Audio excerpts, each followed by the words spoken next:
Ny mety toetry ny andro any an-dranomasina ny alahady fa 7 ny volana janoary efatra amby 24 amen'ny ora maraina hatramin'ny alatsinainy fa 9 ny volana janoary efatra amby 24 amen'ny ora maraina. Tsy misy ny filazana manokana mahakasika ny alon-drano.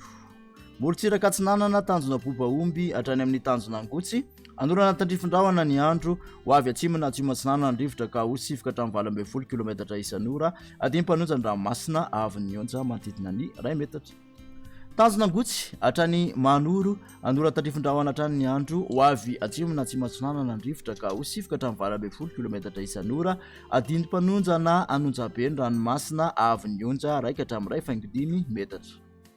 Manoro hatrany taolany aro anora tandrifondrahona mety arankotroka ny andro ho avy atsinanana ny rivotra ka ho sifoka hatramin'ny 20 kilometatra isan'ora anonja be ny ranomasina avy ny onja 2.3 ka hatramin'ny 2 metatra. Taolany aro hatrany amin'ny tanjona vohimena anorana tandrifondrahona ny andro ho avy atsinanana ny rivotra ka ho 20 ka hatramin'ny 5.20 kilometatra isan'ora anonja be na herin'ny ranomasina avy ny onja 2.4 ka hatramin'ny 2.9 metatra isy alon-drano avy atsimatsinanana.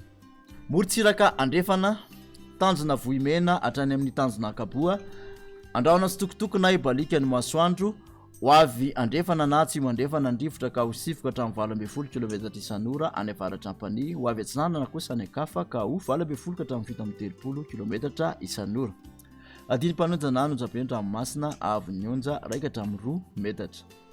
Tanjona akaboa hatrany amin'ny tanjona vilan'andro anorana tandrifondrahona ny andro ho avy atsimona tsy mandrefana ny rivotra ka ho sifoka hatramin'ny 20 kilometatra isan'ora adiny mpanonja ny ranomasina avy ny onja 8.7 ka hatramin'ny 2 metatra.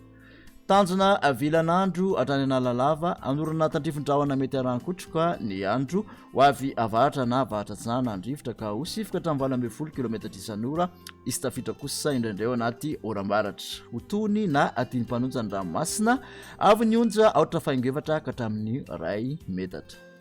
Analalava hatrany amin'ny tanjona bobaomby isy oram-baratra misitokotoko ho avy avaratra ny rivotra amin'ny ankapobeny ka ho 7 kilometatra isan'ora isy tafiditra indraindray anaty oram-baratra ho tony na adiny mpanonja ny ranomasina avy ny onja 8.3 ka hatramin'ny 2 metatra anonja be kosa ao anaty oram-baratra.